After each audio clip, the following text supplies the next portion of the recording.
صل على رسوله الكريم أما بعد. قال الله سبحانه وتعالى: ألف لام ميم ذلك الكتاب لا ريب فيه. حضرات علماء کرام، سامعین، بہت ہی خوشی اور مسرت کا مقام ہے کہ آج کے ہمارے اور آپ کی یہ محفل اور یہ مجلس وہ درس قرآن اور تفسیر قرآن کے عنوان پر منعقد ہوئی ہے۔ قرآن کریم اللہ تعالیٰ شاہ کی طرف سے انسانوں کے لیے طریقہ حیات ہے، ضابطہ حیات ہے، قانون ہے، شریعت ہے، کامیابی کا راز ہے، کامیابی کی ضمانت ہے، راہ ہدایت ہے، اور تمام شریعت کا وہ ماخذ ہے، منبع ہے، مرکز ہے، عنوان ہے۔ جتنا بھی فقہ ہے، جتنے مسائل ہیں، جتنے فتاوی ہیں، وہ سارے کے سارے در حقیقت کتاب و سنت کے تشریح اور توضیح ہیں۔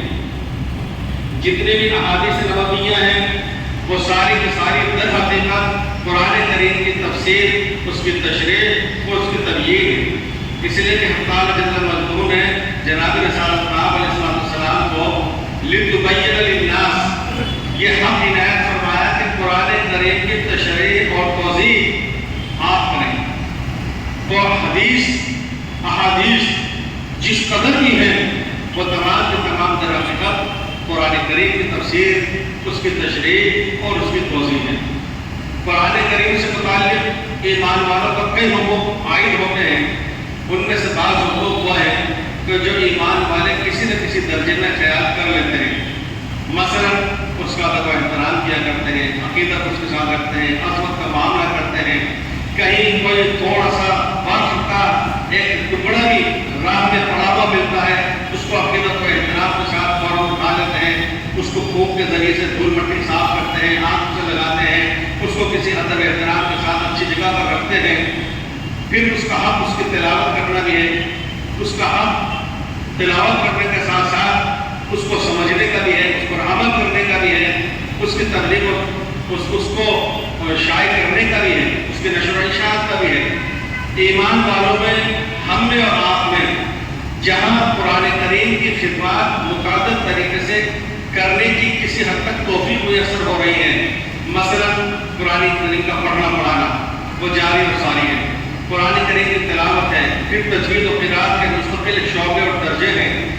قرآن کریم مدارس کے اندر علماء کو، فضلاء کو درس قرآن کے تفسیر کے عنوان سے پڑھایا جاتا ہے، نصاب کے طور پر، کورس کے طور پر، کتابوں کے ذریعے۔ لیکن تمام تر انسانیت کے لیے، تمام تر ایمان والوں کے لیے قرآن کریم کے سمجھنے سمجھانے کے لیے کوئی ذریعہ اور وسیلہ عمومی طور پر وہ آج معلوم اور مقبول ہو کر کے رہ گیا۔ شہر کے متعدد مقامات پر درس قرآن کا افتتاح ہوا۔ کئی جگہ ہمارے بہت سے ندوی فضلاء برادران نے اس کو ایک سنجیدگی کے ساتھ لیا، غور و فکر کے ساتھ لیا، اور متعدد مقامات کے اوپر جا کر کے قرآن کریم کے دروس جاری کروائے۔ میں نے الحمدللہ کہ ہر جگہ اور ان 4-5 مہینوں سے پہلے انفرادی طور پر بھی کئی جگہ قرآن کریم کے دروس جاری کروائے، وہاں اختتاموں میں شریک ہوا۔ میں بہت ہی خوشی اور مسرت کے ساتھ یہ جملہ یہاں پر دہرا رہا ہوں کہ میں نے وہاں پر ہر جگہ کوئی مجلس درس قرآن کی ایسی نہیں رہی جہاں میں نے جامع مسجد قابلہ بازار کا نام نہیں لیا ہو، اور جہاں میں نے مفسر قرآن سعید الملت حضرت قدس بقیت السلف حجت الخلف مولانا محمد سعید صاحب دامت برکاتہ وزیدت عالم کا ذکر خیر نہیں کیا ہو۔ تو درس قرآن یہ وہ ذریعہ ہے جس کے ذریعے سے قرآن کریم کا سمجھنا سمجھانا یہ آسان ہو جاتا ہے۔ قرآن کریم میں ہم نے اصل میں جو بیانات سنے، جو تقاریر سنی، وہ ہم نے تنظیموں کے ذریعے سے سنی، تحریکوں کے ذریعے سے سنی، متعدد انجمنوں کے ذریعے سے سنی۔ ہمارے ایک استاد حضرت مولانا محمد عارف ندوی سمجھلی علیہ رحمہ ندوۃ العلماء کے بڑے ضرورت استاد ہیں، انہوں نے شعبہ تفسیر میں ہم سے تفسیر پڑھاتے تھے۔ وہاں سلیمانی اس پہ عباسی حال میں انہوں نے خطاب کرتے ہوئے فرمایا تھا کہ اس کو احتیاط سے عرض کر رہا ہوں، نقل کر رہا ہوں کہ ہر تنظیم اور تحریک نے، ہر انجمن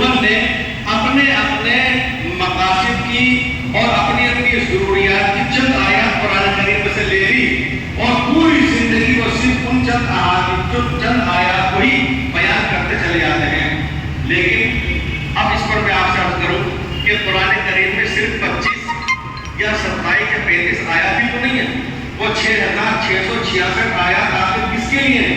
وہ ایمان والے کو سمجھنے کے لیے۔ لہٰذا یہ ضروری تھا اور ہے کہ قرآن کریم کو سمجھا جائے۔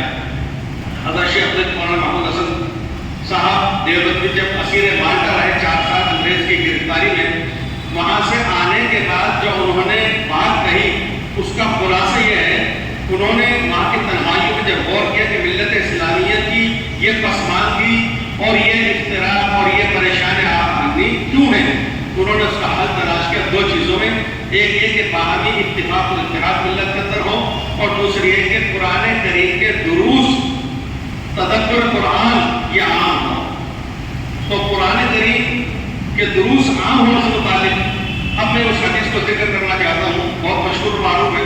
ایک حدیث میں آتا ہے، خوارج کی نشانیوں میں سے مسلم شریف کے اندر اس کا ذکر ہے کہ ایک ایسی قوم آئے گی کہ اس کے روزے اتنے ہوں گے کہ تم اپنے روزوں کو ان کے ساتھ ہیج سمجھو گے، ان کی نمازیں اس قدر ہوگی کہ تمہاری نمازوں کے مقابلے کے اندر ہیج ہو جائیں گی، یعنی نہ ہونے کے درجے میں، ان کی عبادت ایسی ہوگی، ان کی ریاضت ایسی ہوگی، یہ بات۔ لیکن آپ نے ارشاد فرمایا کہ لیکن ایمان ان کے حلقوں کے اندر داخل نہیں ہوگا،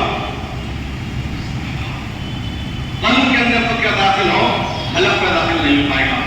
تو علامہ شاطبی نے الاعتصام میں یہ لکھا ہے کہ اس کی ایک وجہ یہ ہے، متعدد وجوہات میں سے ایک وجہ یہ ہے کہ وہ قوم قرآن کریم کے الفاظ پڑھنے پڑھانے میں تو مصروف رہے گی، لیکن تدبر اور تفکر سے محروم رہے گی۔ علامہ شیخ الاسلام ابن تیمیہ رحمۃ اللہ علیہ، جن کی پوری زندگی دینی خدمات میں، علمی خدمات میں بسر ہو گئی، آخر دور میں اگر انہوں نے کچھ حسرت کا ذکر کیا تو یہ کیا کہ مجھے آج اگر احساس ہوتا ہے تو یہ ہوتا ہے کہ میں نے قرآن کریم کی خدمات کے علاوہ قرآن کریم کا پڑھنا پڑھانا، اس کی تفسیر، اس کا تدبر، اس سے ہٹ کر کے اور جتنی بھی خدمات کی ہیں ان سب کی جگہ کاش میں صرف قرآن کریم کے تدبر اور تفکر کے اوپر ہی خدمت کرتا رہتا۔ اس سے ہم اندازہ لگا سکتے ہیں کہ قرآن کریم کا تفکر، اس کی تفہیم وہ کس قدر ضروری ہے۔ میں جہاں میں کہیں بھی درس قرآن کے اختتام میں جانا ہوتا ہے تو وہاں پر یہ بھی عرض کرتا ہوں کہ آخر ٹاک میں جہاں ہمارا حضرت مولانا دامت برکاتہ 50 سال سے زائد عرصے تک تفسیر بیان کرواتے رہے، میں سب سے پہلے شعبان المعظم سن 1404 ہجری میں آج سے 42 سال پہلے یہاں حاضر ہوا تھا۔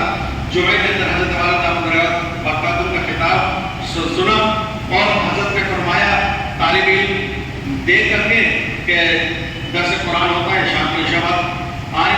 میں جب حاضر ہوا میں بخودہ یہ بات کہتا رہا ہوں، متعدد مقامات پر کہتا رہا ہوں، میں نے دروس قرآن، تفسیر قرآن بہت جگہ سنے ہیں، لیکن جو رنگ، جو جامعیت میں نے تفسیر قرآن میں یہاں دیکھی ہے، میں نے واللہ کہیں اور نہیں دیکھی۔ یعنی حیرت ہوتی ہے، سمجھ میں نہیں آتا کہ آخر یہ شخصیت ہے کیا۔ کبھی تفسیر میں ایسے نکات آتے ہیں، جیپور میں ہم نے مولوی صاحب کو بہت سے متعدد تقریر خطابات سنے، آپ حضرات مجھ سے 1000 گنا زیادہ جانتے ہیں، میں نے تو مولوی صاحب کی شاید 50-70 کے قریب تقریریں سنی ہوں گی۔ میں نے حضرت کی کوئی تقریر بغیر قرآنی آیت کے استعمال کے سنی ہی نہیں۔ کسی بھی موضوع پر فی البدیہہ اگر کہا گیا تو حضرت نے کہیں نہ کہیں سے اس چشمہ فیض سے بہت بڑے سمندر میں تھے تو غوطہ لگا کر کے اور تمام قوموں سے ہیرے اور جواہر اور موتی نکال کر کے لوگوں کے سامنے پیش فرما دیے۔ تو یہ حیرت ہوتی ہے کہ کیا یہ شخص ایک مفسر قرآنی ہے، کیا یہ رازی اور غزالی کا جانشین ہے؟ تو کبھی معلوم ہوتا ہے جب فقہی مسائل پر آتے ہیں کتنی سادگی اور آسانی کے ساتھ اور سہولت کے ساتھ وہ مضامین بیان فرما جاتے ہیں، لوگ سمجھتے ہیں کہ ایک واضح ہو رہا ہے، حالانکہ حقیقت واقعی یہ ہے کہ ایک مفتی اعظم فقہی نکات کو بیان کر رہا ہے، وہ بہت ہی مآخذ سے لے کر کے فقہی فتاوی کو بیان کر رہا ہے۔ بہرحال میں گزارش کر رہا تھا تفسیر قرآن پر، تو یہ کہا گیا کہ قرآن کریم وہ سمجھنے کے لیے، تدبر کے لیے ہے۔ جن مقامات پر قرآن کریم کا درس ہوتا ہے، میرے نظر میں چند مثال آئی، ایک تو قوم کی جامع مقابلہ، ایک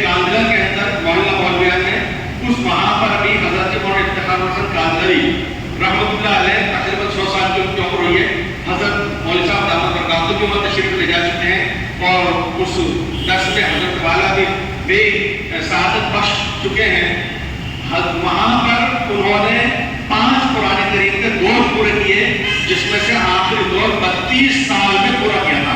آپ اندازہ لگا سکتے ہیں ان کے تفسیر کے درد کو، مہارت کو، ان کے علم کو کہ 32 سال میں ایک قرآن کریم کی تفسیر یعنی ایک دور پورا کیا تھا.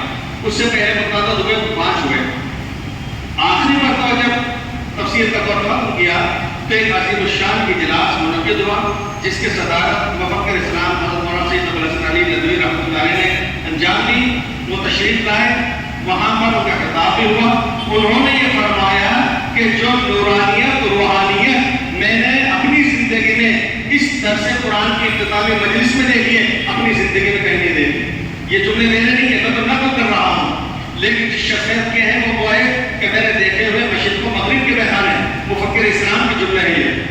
وہاں پر حضرت افتخار حسین صاحب نے اخیر کے اندر یہ اعلان کر دیا، بھائیو میں بوڑھا ہو چکا ہوں، کمزور بھی ہوں، بیماریاں بھی لگی ہوئی ہیں، میں یہاں پر سلسلہ بند کر رہا ہوں، اب آئندہ میں درس قرآن نہیں دے سکوں گا. ان کے خطاب کے بعد میرے استاد محترم مخدوم مولانا اظہار حسین قادری رحمۃ اللہ علیہ یعنی مولانا محمد سعد صاحب کے حقیقی نانا وہ آئے اور انہوں نے جلال کے ساتھ میں حدیث پڑھی الحاج المرتحل والی اور فرمایا کہ حدیث پاک میں رسول پاک علیہ السلام کے ارشاد یہ فرما رہے ہیں کہ جس مجلس میں قرآن کریم ختم کیا جا رہا ہے اسی مجلس میں آغاز بھی کر دیا جائے. آپ نے کیسے اعلان کر دیا کہ آپ یہ ختم کر لیا؟ اسی مجلس میں آج ہی ابھی آغاز کرو، چاہے اختتام کسی اور کے ذریعے سے ہو، لیکن آپ چنانچہ شروع کیا گیا. تو میں نے یہ بھی بات بیان کی، دہلی کے اندر 2 مقامات پر تفسیر قرآن کا صدیوں سے سلسلہ چلا رہا ہے. آخر دور میں مولانا محمد میاں صاحب امام عیدگاہ وہ بیان فرماتے تھے، مبلی ماران میں لال مسجد کے اندر مفتی مسرور صاحب بیان فرمایا کرتے تھے. تو میں نے عرض کیا کہ کیا اس کے نتائج و ثمرات کیا ہیں؟ میں نے یہ غور کیا کہ جن جگہوں پر حقیقت میں درس قرآن ہوتا چلا جا رہا ہے وہاں پر بہت سی بدعات، خرافات، رسومات خود بخود ختم ہو جاتی ہیں. آپ حضرات چونکہ اس ایک اسلامی ریاست کے باقیات و صالحات حضرات میں رہ رہے ہیں اس لیے شاید احساس اتنا نہ کر پائیں، لیکن ہم چونکہ باہر رہ رہے ہیں ہمیں اس بات کا احساس ہے کہ کتنی وہ رسومات، بدعات اور افعال جو سرزمین ٹاپ میں نہیں ہے اجتماعی طور پر، عمومی طور پر وہ دوسری جگہ پر بہت ہے. اسی طرح قادیان ہے. آخر کے اندر اس بات کو میں دہرانا چاہ رہا ہوں کہ سرزمین ٹاپ کے اندر جامع مسجد قافلہ وہ مرکزیت رکھتی ہے، وہ منبعیت رکھتی ہے، وہ جامعیت رکھتی ہے. فقہ و فتاوی میں لوگوں کا یہاں پر رجوع رہا ہے. اور ابھی ایک بات وہ میرے پیشرو مولوی صاحب بیان فرما چکے ہیں کہ ماشاءاللہ خان بادار عرفانی نے ایک عرصہ دراز سے جو خدمات انجام دیتا چلا آیا ہے اس اعتراض سے تناسب بہت مفید رہے گا. اور حضرت شیخ الحدیث مولانا زکریا رحمۃ اللہ علیہ سے جب لوگ آ کر کے شکایت کرتے تھے کہ جی جو بات حضرت جی میں تھی مولانا یوسف صاحب میں وہ مولوی نام صاحب میں نہیں ہے، تو حضرت شیخ زکریا صاحب یہ فرمایا کرتے تھے کہ بھائی جو بات مولوی یوسف صاحب میں تھی وہ مولوی نام میں نہیں ہے، لیکن ہم نے دیکھا کہ جو بات حضرت مولانا الیاس صاحب نے کی چچا جان میں وہ مولوی یوسف صاحب میں نہیں تھی. اور ہم نے یہ بھی دیکھا کہ جو بات حضرت گنگوہی میں تھی وہ مولانا الیاس صاحب میں نہیں تھی. ہم میں سے بہت سے لوگ اس لیے کسی خیر کے کام سے محروم رہ جاتے ہیں یا دور رہ جاتے ہیں کہ ان میں وہ بات نہیں جو ان میں تھی. میں آپ سے عرض کروں مثال کے طور پر کہ امام محمد بن حسن شیبانی یہ شاگرد ہیں قاضی یوسف کے. امام محمد رحمۃ اللہ علیہ 9 لڑکے تھے، لیکن ان کے لوگوں نے کہا بھی جو بات قاضی یوسف میں تھی وہ امام محمد بن حسن میں نہیں تھی، لیکن جو قاضی یوسف رحمۃ اللہ علیہ میں تھی وہ نہیں تھی جو امام ابو حنیفہ میں تھی. اللہ ہمارا پریاس اس سے اوپر جتنا چلے جائیں گے، اس لیے آغاز کے اندر وہ بات نہیں ہوتی جو چلتے چلتے چلتے چلتے آگے بڑھتی چلی جاتی ہے. مجھے امید ہے کہ آپ حضرات سرزمین قوم کی وہ چلی آ رہی روایات جس کا آپ کے بزرگوں نے احترام کیا اہتمام کیا اور اس کا انصراف کیا، اس کی پابندی کی، آپ حضرات اس سلسلے کو آگے بڑھائیں گے تاکہ آنے والی نسلوں کے اندر یہ سلسلہ چلتا رہے، ترقی کرتا رہے۔ پروردگار عالم اس درس قرآن کو اپنی بارگاہ عالی میں قبول فرمائے اور رشد و ہدایت کا ذریعہ فرمائے۔ والسلام علیکم ورحمۃ اللہ۔